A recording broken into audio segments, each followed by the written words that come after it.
वित्त मंत्री निर्मला सीतारमण ने 2021 और 22 के लिए बजट की घोषणा कर दी है। हमारे साथ कांग्रेस के प्रवक्ता जयवीर शेरगिल हैं। सबसे पहले तो आपका रिएक्शन ये जानना चाहेंगे कि जिस तरह से कैपिटल एक्सपेंडिचर बढ़ाया गया है, जो सीनियर सिटीजन है 75 साल से ज़्यादा उम्र के, उनको टैक्स नहीं अब भरना पड़ेगा, ऐसी तमाम सारी चीज़ें हैं। आपको लगता है कि सरकार इकोनॉमी में और फ्यूल मतलब उसको बूस्ट कर रही है? जिस तरह से कैपिटल एक्सपेंडिचर को 34% बढ़ाया गया है, जो हाईवेज़ हैं उनको उनमें ज़्यादा इन्वेस्टमेंट की बात की जा रही है, हेल्थ सेक्टर में ज़्यादा इन्वेस्टमेंट पहले के मुकाबले हो रहा है, 35,000 करोड़ रुपया कोविड वैक्सीन के लिए सरकार ने इसमें डाला है। तो किस तरह से आप देखते हैं इस बजट को? देखिए, केवल दो शब्द बजट 2021 को डिफाइन करते हैं, वो है ठगा और दगा। जनता को ठगा गया है। भाजपा सरकार ने जनता जो एक बुरी अर्थव्यवस्था रिसेशन से जूझ रही है उसको दगा दी है। दूसरी बात आपने बात की कि फ्यूल कर सकती है इकॉनमी। जनता ये उम्मीद कर रही थी बजट 2021 देश की अर्थव्यवस्था की गाड़ी में एक टर्बो इंजन लगा देगा, पर भाजपा सरकार ने तो टायर को और पंचर कर दिया है, एक बुरी अर्थव्यवस्था की दलदल में और धकेल दिया है। आज वो बात हुई, आज भी भाजपा सरकार मालो माल और जनता ठन ठन गोपाल। जनता से छोटी बचत स्कीमों से इंटरेस्ट रेट काटे, तेल से 19,000 लाख करोड़ रुपया कमाया, स्मॉल सेविंग स्कीम्स काटी, एसबीआई सेविंग अकाउंट काटा, पर आज मिडिल क्लास को क्या दिया? शून्य।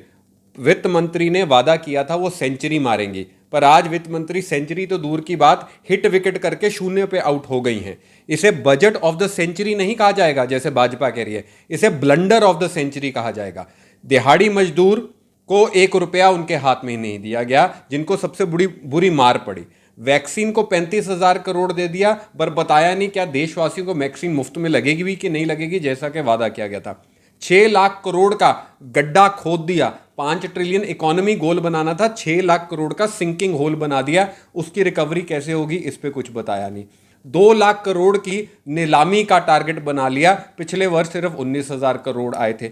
45 वर्ष से जो सबसे ज्यादा बेरोजगारी एक जंगल में आग की तरह फैल रही है, उस पे कैसे पानी डाला जाएगा, उस पे कोई टिप्पणी नहीं की। जैसे मैंने कहा कि होश, एक हिंदी पिक्चर का गाना है, होश सब कुछ लुटा के भी होश में आए तो क्या आए, ये तो उससे भी बुरा हाल है, सब कुछ लुटा के भी ये होश में ना आए, होश में ना आए। लोगों को ये उम्मीद थी कि जिस तरह से पिछला साल बीता है, जिस तरह से कोविड हुआ, इकोनॉमी सिंक हुई, अनएम्प्लॉयमेंट इतना बढ़ा, मिडिल क्लास को रिलीफ मिलेगा, मिडिल क्लास को सहूलियत मिलेगी, गरीब लोगों के जेब में पैसा जाएगा या उनको सहूलियत मिलेगी, वो नहीं दिख रहा है। मिडिल क्लास को टैक्स में कोई रिबेट नहीं मिला, सर्विस क्लास को नहीं मिला, जो छोटे सर्विस क्लास होल्डर्स हैं।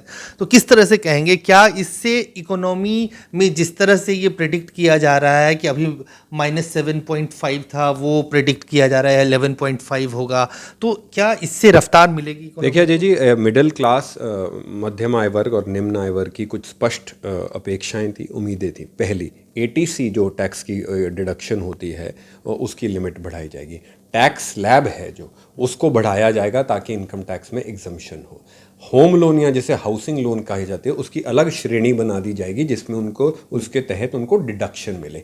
800% डीजल की ड्यूटी में इकट्ठा हुआ, 250% पेट्रोल की ड्यूटी बढ़ाई गई, जिसका मुनाफा सरकार को हुआ, तो सरकार मुनाफाखोरी छोड़ मुनाफा साझेदारी करेगी, वो भी एक बहुत बड़ी उम्मीद थी। जो आपके एफडी के रेट गिर गए हैं बैंकों के, आज बैंक में एफडी का रेट 4-5% से ऊपर नहीं है काफ़ी बैंक्स में, उस एफडी के रेट को बढ़ाया जाएगा।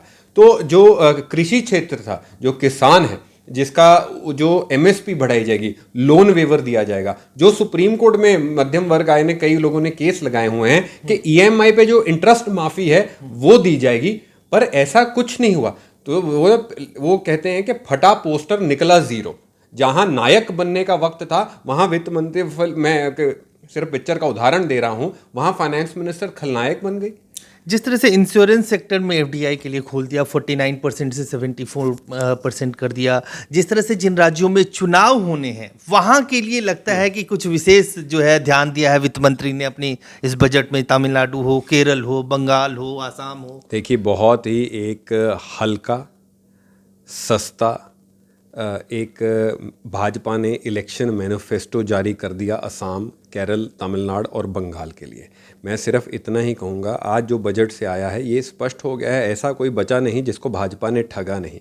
बंगाल वासियों को, असम वासियों को, केरल वासियों को, तमिलनाडु वासियों को सिर्फ एक बात कहूँगा और हाथ जोड़ के गुजारिश करूँगा, कृपा बिहार के स्पेशल पैकेज का वादा याद रखिए। और बिहार में जो चुनाव से पहले मुफ्त वैक्सीन की घोषणा भाजपा ने की थी, जिस पे आज तक चुप्पी धारी हुई है, उसको याद रखिए। तो मैं असम, बंगाल, केरल और तमिलनाडु की जनता के हित में ये उम्मीद करता हूं कि भाजपा उनको बिहार के लोगों जैसे ठगेगी नहीं और दगा नहीं देगी। एक आखिरी सवाल, दो चीज़ों पे रिएक्शन ये कि एक तो जो एनआरआई है उनके लिए जिस तरह से उनकी टैक्स ऑडिट को 5 करोड़ से 10 करोड़ कर दिया, या इंश्योरेंस वाला जो मैंने पूछा था आपसे कि जो एफडीआई है उसको 49% से 74% कर दिया, इन सब चीज़ों से क्या होगा? और ये जो डिसइन्वेस्टमेंट का टारगेट 1,75,000 करोड़ का सरकार ने रखा है, क्या उसको मीट करते हुए दिख रहा है? देखिए, क्या कहते हैं कि पुराना ट्रैक रिकॉर्ड भाजपा की वादा खिलाफी का जीता जागता सबूत है। आखिरी सवाल से पहले शुरू करता हूँ। 1.5 लाख करोड़, पिछले वर्ष 2,10,000 करोड़ डिसइन्वेस्टमेंट टारगेट था, जिसमें से केवल 19,000 करोड़ सरकार उसको पूरा कर पाई, जो मुझे लगता है कि मुश्किल से 10% है। दूसरा, आपने कहा एफडीआई इन इंश्योरेंस, फिर आपने और स्कीम की बात की। देखिए, ये सब हमारे हिंदी में कह देते हैं दर्शनी हांडियाँ हैं। बजट की जो जिस तराजू में तोलना है, एफडीआई इंश्योरेंस में बढ़ा दीजिए, फलाने में कर दिए, क्या आम जनता की हाथ में पैसा आ रहा है? क्या आम आदमी को महंगाई से राहत है? क्या जो ये बजट आपने हेल्थ बजट इतना बढ़ा दिया, जो अच्छी बात है 137% जैसा कि फाइनेंस मिनिस्टर ने कहा, क्या ये खर्चा जाएगा? क्यों नहीं जीएसटी जो सैनिटाइज़र और हैंड सैनिटाइजर्स हैं और साबुन हैं उन पे कम की गई? तो ये जो एफडीआई इंश्योरेंस, ये बहुत बड़ी बड़ी बातें हैं जो आम जनता की ज़िंदगी पे इनका कोई असर नहीं हो रहा। तो मैंने जैसे कहा कि ये सिर्फ हेडलाइन मैनेजमेंट, हेडलाइन क्रिएशन वाला बजट है, इकोनॉमिक मिसमैनेजमेंट और इकोनॉमिक फेलियर इसकी वास्तविकता है। धन्यवाद। तो साफ तौर से जयवीर सिरगिल का कहना है कि ये सब हेडलाइन मैनेजमेंट के लिए है, लेकिन असली बात ये है कि इस बजट से क्या मध्यम वर्ग या गरीब लोग, जो किसान हैं, पिछड़े हैं, उन लोगों तक इसका कितना फ़ायदा पहुंचता है, ये ज़्यादा अहमियत रखता है देखना कि इस बजट से, और वो कांग्रेस को लगता है कि कहीं ना कहीं नहीं हुआ है इस बजट में। अजय झा, को न्यूज़।